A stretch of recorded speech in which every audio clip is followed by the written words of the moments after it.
Germany की जानिब से एक बहुत बड़ा एक अनाउंसमेंट की गई है आईटी प्रोफेशनल्स के लिए कि अब आईटी प्रोफेशनल्स के लिए बहुत सी तरह की जो जॉब से रिलेटेड और वीज़ा से रिलेटेड जो है वो पॉलिसीज आसान कर दी गई हैं। अगर आपका आईटी से रिलेटेड कोई एक्सपीरियंस या बैकग्राउंड है तो जर्मनी के जो इमिग्रेशन पॉलिसीज़ हैं उसमें बहुत सी तरह की जो है वो आसानियाँ कर दी गई हैं उन लोगों के लिए जिनका आईटी का एक्सपीरियंस है या आईटी की डिग्रीज हैं।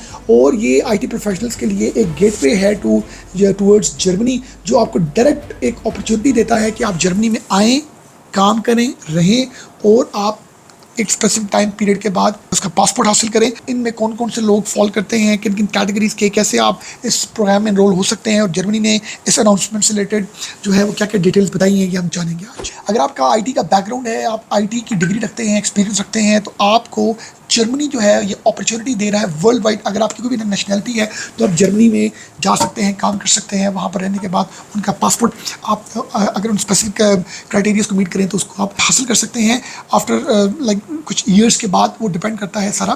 बट जो मेन बात है, मेन जो आज का हमारा जो डिस्कशन है वो है आईटी में हम बात करें तो आईटी के जो स्किल प्रोफेशनल्स हैं, जो डेवलपर्स हैं, जो इन चीज़ में अपनी एक्सपर्टीज़ या डिग्रीज रखते हैं, उनके लिए जो है वो जर्मनी ने स्किल्ड वर्कर्स रेजिडेंट परमिट्स जो है सेक्शन 18A एंड 18B के अंडर जो है उन्होंने कहा है कि अगर आपके पास डिग्री है किसी यूनिवर्सिटी की, किसी कंपनी का एक्सपीरियंस आईटी का, तो हम आपको जो है वो स्किल्ड वर्कर रेजिडेंसी परमिट देंगे।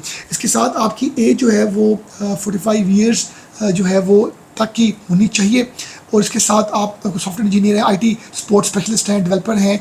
और इसके साथ आपके पास सेकंड कैटेगरी ये है कि आप ईयू ब्लू कार्ड भी हासिल कर सकते हैं सेक्शन 18G के अंडर। अगर आपके पास यूनिवर्सिटी की कोई डिग्री है जो रिकगनाइज करती है जर्मनी की जो बॉडी है या जो जर्मन गवर्नमेंट है, वो आपकी यूनिवर्सिटी, आप किसी भी दुनिया की किसी दूसरी यूनिवर्सिटी से अगर आपने आईटी की डिग्री की हुई है और उसकी रिकग्निशन जो है वो जर्मनी कर रहा है, तो फिर आप इस ईयू ब्लू कार्ड के अंडर आपको ये जो है ये प्रोग्राम मिल सकता है। ऑब्वियसली उसके लिए आपके पास जॉब ऑफर लेटर होना ज़रूरी है फ्रॉम द कंपनी, और इसके लिए सैलरी भी अराउंड कोई 45,934 यूरोज़ होनी चाहिए। और ये हाई सैलरी कंसिडर होती है। अगर आप आईटी प्रोफेशनल है और अगर आपको डिग्री नहीं है तो क्या आपको जर्मनी जो है वो वर्क वीज़ा देता है या आपको ये इमिग्रेशन सिस्टम में आपको एनरोल करता है? बिल्कुल जी। आपके पास अगर डिग्री नहीं है, आईटी स्किल है, तो आपको जर्मनी 3 इयर्स का आईटी 3 इयर्स का आपका आईटी का एक्सपीरियंस है रिसेंट 7 इयर्स में, और आपके पास अगर जॉब ऑफर लेटर है जर्मनी की किसी कंपनी का, तो आपको बिल्कुल वीज़ा मिल सकता है। और इसी तरह अगर आपके पास 2 इयर्स का आईटी एक्सपीरियंस है लास्ट रिसेंट 5 इयर्स में,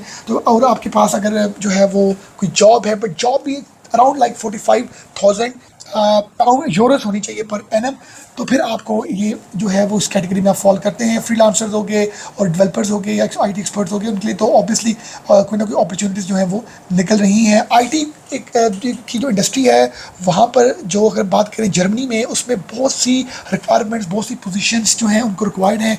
this is the right time कि आप एचआर कंसल्टेंट को, रिक्रूटर्स को, हेडहंटर्स को, आप ऑनलाइन जो पोर्टल्स हैं वहाँ पर जाएं, जॉब हंट करें। अगर आपको जॉब मिलती है आईटी में तो फिर आपको फर्दर जो उनका जो फर्दर जो वीज़े का प्रोसेस है या उनका इससे रिलेटेड हायरिंग का प्रोसेस, उसमें आपको हेल्प हो सकती है। अगर आपका एम्प्लॉयर रजिस्टर्ड है जर्मनी के साथ और आप उन स्पेसिफिक सैलरी क्राइटेरिया को मीट करते हैं और स्पेसिफिक डिग्री की क्राइटेरिया को मीट करते हैं, तो आपके लिए आसान हो सकता है। वीज़ा मिलना या ना मिलना वो तो डिपेंड करता है एम्बेसी या उनकी जो इमिग्रेशन की जो बॉडी है वो उन पर डिपेंड करता है। बट जो जर्मन जो गवर्नमेंट है उन्होंने जो है आईटी से रिलेटेड बहुत रिलैक्सेशन की हुई है।